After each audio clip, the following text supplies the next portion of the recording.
ഇന്നൊരു സസ്പെൻസ് യാത്രയാണ് കേട്ടോ. പോകുന്നത് ഈ റൂട്ടിലേക്കാണ്. എന്തിനാണെന്ന് ഞാൻ പറയില്ല. ഞങ്ങൾ എല്ലാവരും കൂടെ വീട്ടിൽ നിന്ന് രാവിലെ നേരത്തെ തന്നെ തിരിച്ചിട്ടുണ്ട്. 6 മണിക്ക് തിരിച്ചിട്ടുണ്ട്. രാവിലെ ബ്രേക്ക്ഫാസ്റ്റ് ഒന്നും കഴിച്ചിട്ടില്ല. അപ്പോൾ ആനന്ദഭവൻ്റെ ഫ്രണ്ടിൽ ഇവിടെ നിർത്തിയിട്ട് ഞങ്ങൾ ഭക്ഷണം കഴിക്കാനായിട്ട് കയറുക. ഇവിടെ കുട്ടികൾക്ക് കളിക്കാനായിട്ട് ടോയ് കാറൊക്കെ ഉണ്ട് കേട്ടോ.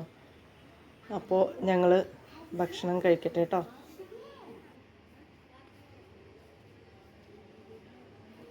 പിന്നെ പുറകു ഭാഗത്തായിട്ട് നല്ല ബാത്റൂം ഫെസിലിറ്റി ഒക്കെ ഉണ്ട് കേട്ടോ. ദൂരെ യാത്രക്കാർക്ക് റെസ്റ്റ് ചെയ്യാനും പിന്നെ ബാക്കി ബാത്റൂമിൽ പോകേണ്ട കാര്യങ്ങൾക്കൊക്കെ നല്ല ഫെസിലിറ്റി ഇതിൻ്റെ പുറകിലായിട്ടുണ്ട്. ഇതിൻ്റെ നേരെ ഫ്രണ്ടിലെ ഭാഗമാണ് വരുന്നത്. വി ഗാർഡ് ഇൻഡസ്ട്രീസിൻ്റെ ഒരു ഔട്ട്ലെറ്റാണ് ഓപ്പോസിറ്റ് കാണുന്നത് കേട്ടോ. അപ്പോൾ അത്യാവശ്യം നല്ല രീതിയിൽ അത് മെയിൻറ്റെയിൻ ചെയ്തിട്ടുണ്ട്. ഇത് ഹോട്ടലിനകത്ത് തന്നെ കരകൗശല വസ്തുക്കൾ വിൽക്കുന്ന ഒരു ഔട്ട്ലെറ്റ് ഉണ്ട്. അപ്പോൾ അത് ജസ്റ്റ് ഒന്ന് ഞാനിങ്ങനെ ഒന്ന് കണ്ടപ്പോൾ എനിക്കത് ഇഷ്ടമായി. അപ്പോൾ ഞാനത് ഒന്ന് വീഡിയോ എടുത്തുന്നുള്ളൂ. കാണാൻ കൊള്ളാം. നമ്മൾ ഷോക്കേസിലൊക്കെ വയ്ക്കുന്ന ഐറ്റംസാണ്. ഞങ്ങൾ വീണ്ടും അവിടെ നിന്ന് യാത്ര തിരിച്ച് നമ്മൾ പോകുമ്പോൾ ഉക്കടം എന്ന് പറഞ്ഞൊരു സ്ഥലത്തെത്തിയിട്ടോ. ഉക്കടം അവിടെ അത്യാവശ്യം നല്ല രീതിയിൽ ഫ്ലൈ ഓവറും കാര്യങ്ങളും ഒക്കെ നന്നായി മെയിൻറ്റെയിൻ ചെയ്തിട്ടുണ്ട് കേട്ടോ. അതുപോലെ റോഡുകളൊക്കെ അടിപൊളിയാണ്, ഒന്നും പറയണ്ട. അത്രയും നന്നായിട്ട് മെയിൻറ്റെയിൻ ചെയ്തിട്ടുണ്ട്. ഇൻഫ്രാസ്ട്രക്ചറിൻ്റെ കാര്യത്തിൽ നമ്മുടെ കേരളത്തെക്കാളും ഒരുപാട് മുന്നിലാണ് കേട്ടോ തമിഴ്നാട്. അത് പറയാതിരിക്കാൻ വയ്യ.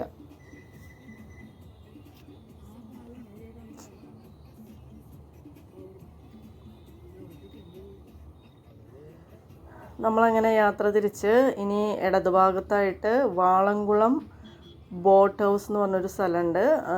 അവിടെ നല്ലൊരു ലേക്ക് ഉണ്ട്. അവിടെ അത്യാവശ്യം നല്ല രീതിയിൽ ഗവൺമെൻറ് ടൂറിസ്റ്റുകളെ അട്രാക്റ്റ് ചെയ്യാനായിട്ട് മെയിൻറ്റെയിൻ ചെയ്ത് വെച്ചിട്ടുണ്ട് കേട്ടോ. നല്ല ഭംഗിയുണ്ടല്ലേ കാഴ്ച കാണാനായിട്ട്. ഇവിടെ ആൾക്കാർ ഇപ്പം ഇല്ല കേട്ടോ. വൈകുന്നേരങ്ങളിലാണ് ഇവിടെ ആൾക്കാരുണ്ടാവുക. ഫുഡ് കഴിക്കാനുള്ള സമയമായിട്ടുണ്ട്. ഞങ്ങൾ അടുത്ത A to B തപ്പി അവിടെ കയറി ഫുഡ് കഴിക്കുകയാണ്. അത് കഴിഞ്ഞ് അവിടെ നിന്ന് ഇറങ്ങി ഒരു 10-15 മിനിറ്റ് കഴിഞ്ഞപ്പോൾ തന്നെ നമ്മൾ വിചാരിച്ച ഡെസ്റ്റിനേഷനിലേക്ക് നമ്മൾ എത്തുകയാണ് കേട്ടോ. അപ്പോൾ ഇവിടെ നല്ലൊരു സെക്യൂരിറ്റി ഉണ്ട്. അവർക്ക് നമ്മൾ പാർക്കിംഗ് ഫീ കൊടുക്കണം. പിന്നെ നമ്മുടെ എൻട്രി കൺഫേം ചെയ്യാനായിട്ട് നമ്മുടെ മൊബൈൽ നമ്പർ കൊടുക്കുക. അത് കഴിഞ്ഞ് ഞങ്ങൾ കാർ പാർക്കിങ്ങിലേക്ക് പോവാണ്.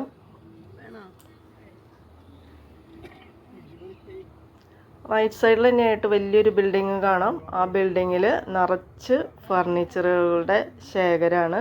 നമുക്ക് ഫർണിച്ചറുകൾ ആവശ്യമുണ്ടെന്നുണ്ടെങ്കിൽ അവിടെ നിന്ന് നമുക്ക് റീസണബിളായിട്ട് നമുക്ക് പർച്ചേസ് ചെയ്യാൻ പറ്റും. നല്ലൊരു ഏരിയയിൽ ഫുള്ളും ഫർണിച്ചർ തന്നെയാണ് കേട്ടോ. അങ്ങനെ കാർ പാർക്കിങ്ങിലേക്ക് പോയിക്കൊണ്ടിരിക്കുകയാണ്. അങ്ങനെ നമ്മൾ വിചാരിച്ച സ്ഥലത്ത് ഇപ്പം എത്തും. ഇനി ഞാൻ സസ്പെൻസ് പൊളിക്കാം. നമ്മൾ വന്നിട്ടുള്ളത് ഇവിടെ ഓണത്തിൻ്റെ ഡ്രസ്സ് എടുക്കാൻ വേണ്ടി വന്നിട്ടുള്ളതാണ്. തമിഴ്നാട്ടിലെ ഈ റോഡിലുള്ള ടെക്സ് വാലി എന്ന് പറഞ്ഞ ഒരു മോളാണ്. ഇവിടെ നമുക്ക് റീസണബിളായിട്ട് അത്യാവശ്യം നല്ല ക്വാളിറ്റി ഉള്ള ഡ്രസ്സ് നമുക്ക് കിട്ടും. അപ്പം ഞങ്ങളവിടെ എത്തി ഇറങ്ങി കാറ് വർക്ക് ചെയ്യാണ്. ഇനി ഡ്രസ്സൊക്കെ ഒന്ന് വാങ്ങട്ടെ കേട്ടോ. പുറത്തുനിന്ന് കണ്ടില്ലേ, ഇത് ഒരു 20 ലക്ഷം സ്ക്വയർ ഫീറ്റാണ് ഇതിൻ്റെ ഏരിയ വരുന്നത്. 3 നിലയിലായിട്ടാണ് ഈ ബിൽഡിങ്ങിൽ നിറച്ചും ഷോപ്പുകൾ ക്രമീകരിച്ചിട്ടുള്ളത് കേട്ടോ. ഇത് അതിൻ്റെ ഫ്രണ്ടിലേക്ക് ഞങ്ങൾ എൻട്രി ചെയ്തിട്ടുണ്ട്. കണ്ടില്ലേ, ടെക്സ് വാലി എഴുതി വെച്ചിരിക്കുന്നത് കണ്ടില്ലേ.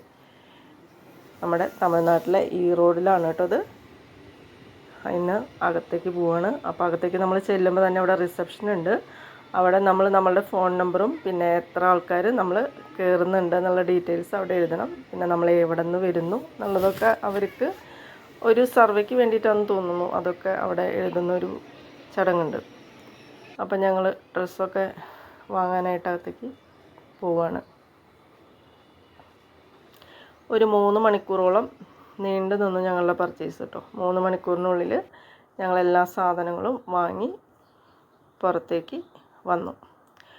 ഇവിടെ അകത്ത് എന്നുള്ള കാഴ്ചയാണത്. 3 നിലയിലായിട്ട് നിറച്ച് ഇപ്പോൾ പാൻറ് ഷർട്ടാണെങ്കിൽ അതിൻ്റെ മാത്രം ഷോപ്പ്, പിന്നെ ലേഡീസ് ഐറ്റംസ് ആണെങ്കിൽ അങ്ങനെ, സാരികളാണെങ്കിൽ അങ്ങനെ അങ്ങനെ എല്ലാത്തിനും പ്രത്യേകം ഷോപ്പുകളാണ്. അപ്പോൾ നമുക്ക് ഒരു സ്ഥലത്ത് പോയി എല്ലാം അങ്ങനെ തിരയണ്ട, അതിൻ്റേതായ സ്ഥലത്ത് പോയാൽ നമുക്ക് ആവശ്യമുള്ളതെല്ലാം വാങ്ങാം കേട്ടോ. പിന്നെ ഇവിടെ നമുക്ക് കുട്ടികളൊക്കെ ഉണ്ടെന്നുണ്ടെങ്കിൽ കുട്ടികൾക്ക് കളിക്കാനുള്ള എൻ്റർടൈൻമെൻ്റ് ഉണ്ട്. ട്രെയിനുണ്ട്, പിന്നെ ടോയ് കാറ്, അങ്ങനെ കുറേ സംഭവങ്ങൾ ഇവിടെ അവർ അറേഞ്ച് ചെയ്തിട്ടുണ്ട്. പിന്നെ പ്രായമായവർക്കൊക്കെ ബുദ്ധിമുട്ടില്ലാതെ കയറാൻ എസ്കലേറ്ററൊക്കെ അവർ വെച്ചിട്ടുണ്ട്. നിറച്ച് കടകളാണ് കേട്ടോ. ഇതിപ്പോൾ ബെഡിൻ്റെയൊക്കെ കടകളാണ്. ഇവിടെ ചുറ്റിലും നിറച്ച് കടകളാണ്. അപ്പം ഞാനിതൊക്കെ ഒന്ന് നിങ്ങൾക്ക് വേണ്ടി കാണിച്ചു തരാണ്. ഇനി കൂടുതൽ ഡ്രസ്സൊക്കെ എടുക്കേണ്ട ആവശ്യം വന്നു കഴിഞ്ഞാൽ എല്ലാവരും ശങ്കിച്ച് നിൽക്കണ്ട, ഒരു വണ്ടി എടുത്ത് ഇങ്ങോട്ട് പോരുക. റീസണബിൾ ആയിട്ടുള്ള റേറ്റിൽ നമുക്ക് വെറൈറ്റി, അത്യാവശ്യം നല്ല ക്വാളിറ്റിയിലുള്ള ഡ്രസ്സ് തന്നെയാണ് കേട്ടോ. മോശം ഡ്രസ്സ് എന്ന് പറയാൻ പറ്റില്ല, നല്ല ക്വാളിറ്റിയുള്ള ഡ്രസ്സ് തന്നെ നമുക്ക് ഇവിടുന്ന് വാങ്ങാം. കണ്ടോ ടോയ്ക്കാരൊക്കെ കിടക്കണുണ്ടോ താഴെ? ഒരു ട്രെയിൻ, ഇതാ കുട്ടികളൊക്കെ ഉണ്ടെങ്കിൽ കളിക്കാനായിട്ട് ടോയ് കാറ്, ഇതൊക്കെ ഇവിടെ ഉണ്ട്. അത്യാവശ്യം നല്ല രീതിയിൽ തന്നെ ഞങ്ങൾ കഴിഞ്ഞ വർഷം വന്നപ്പോഴത്തേക്കാളും കൂടുതൽ ഇമ്പ്രൂവ് ആയിട്ടുണ്ട്, ഡെവലപ്പായിട്ടുണ്ട്. അപ്പോൾ ഇനി ഒരു 3-4 വർഷം കൂടി കഴിഞ്ഞാൽ നല്ല ഡെവലപ്മെൻറ്റിലേക്ക് എത്തും. ഞങ്ങളങ്ങനെ തിരിച്ചു, എല്ലാം പർച്ചേസൊക്കെ കഴിഞ്ഞ് തിരിച്ചു. പുറത്തെ കാഴ്ച നല്ല ഭംഗിയുണ്ട് അല്ലേ, നല്ല പൂക്കളും അടിപൊളി ഗാർഡനൊക്കെ സെറ്റ് ചെയ്ത് ഭംഗിയിൽ വെച്ചിട്ടുണ്ട്. ഞങ്ങളപ്പം ഇനി തിരിച്ച് വീട്ടിലേക്ക് പോവുകയാണ്.